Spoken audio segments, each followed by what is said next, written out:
Halo teman-teman semua, perkenalkan nama saya Konradus Stevian LK, biasa dipanggil Stevi. Saya dari kelas 10J SMA S1 Franciscus Xaverius Surteng akan memberikan penjelasan materi tentang lembaga keuangan non-bank beserta jenis-jenisnya. Langsung saja kita masuk ke dalam penjelasannya. Lembaga keuangan non-bank adalah lembaga yang menghimpun dan menyalurkan dana kepada masyarakat tanpa menerima simpanan langsung seperti bank. Contohnya tabungan, deposito, dan giro. Fungsinya tetap sama seperti bank untuk membantu kegiatan ekonomi, tetapi cara operasinya saja yang berbeda. Lalu kita masuk kepada fungsi lembaga keuangan non-bank. Fungsi lembaga keuangan non-bank yang pertama, memberikan pembiayaan atau kredit. Yang kedua, menghimpun dana melalui investasi. Yang ketiga, memberikan perlindungan. Yang keempat, membantu pengelolaan keuangan masyarakat. Dan yang kelima, membantu pembelian barang secara cicilan. Lalu kita masuk kepada jenis-jenis lembaga keuangan non-bank. Yang pertama, perusahaan asuransi. Yang kedua, dana pensiun. Yang ketiga, pegadaian. Yang keempat, koperasi simpan pinjam. Yang kelima, perusahaan leasing. Yang keenam, pasar modal. Yang ketujuh, perusahaan modal ventura.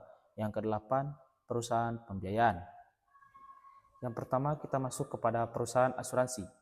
Perusahaan asuransi adalah lembaga yang memberikan perlindungan terhadap risiko. Contohnya seperti asuransi jiwa, asuransi kesehatan, dan asuransi kendaraan. Cara kerja dari perusahaan asuransi ini adalah nasabah membayar premi. Jika terjadi risiko, maka perusahaan akan menggantikan kerugian. Yang kedua, dana pensiun. Dana pensiun adalah lembaga yang mengelola jaminan untuk hari tua. Contohnya, dana pensiun pegawai dan dana pensiun perusahaan.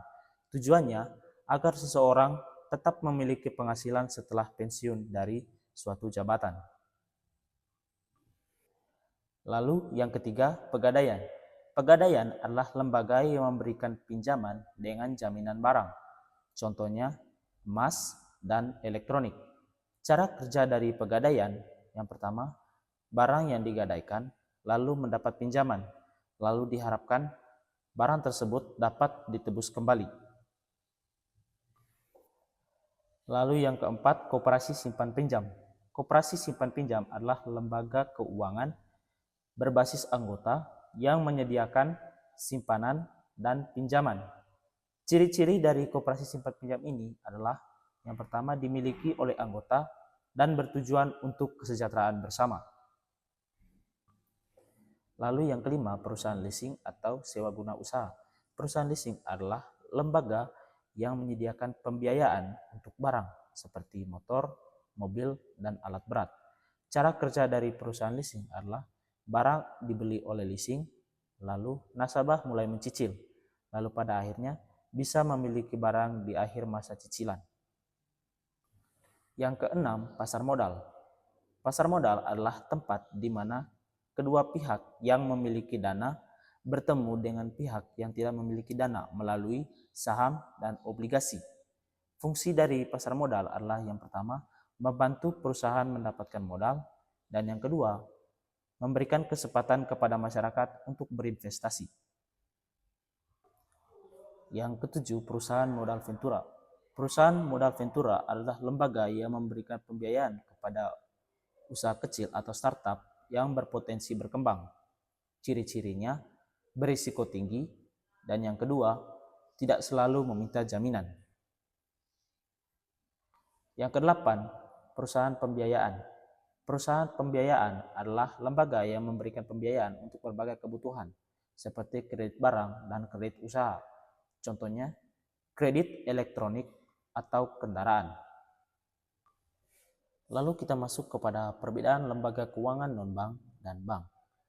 Yang pertama, bank diawasi oleh bank sentral, sementara lembaga keuangan non-bank diawasi oleh otoritas jasa keuangan.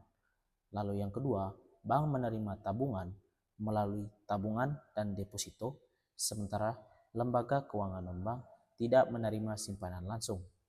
Lalu yang ketiga, bank memberikan kredit, sementara lembaga keuangan non-bank memberikan pembiayaan khusus. Lalu, kesimpulan dari materi ini adalah lembaga keuangan non-bank berperan penting dalam perekonomian masyarakat. Yang pertama, membantu pembiayaan masyarakat. Yang kedua, memberikan perlindungan usaha. Yang ketiga, mendukung investasi dan usaha. Sekian video penjelasan materi dari saya. Semoga video penjelasan ini dapat bermanfaat bagi teman-teman semua. Sekian dan terima kasih.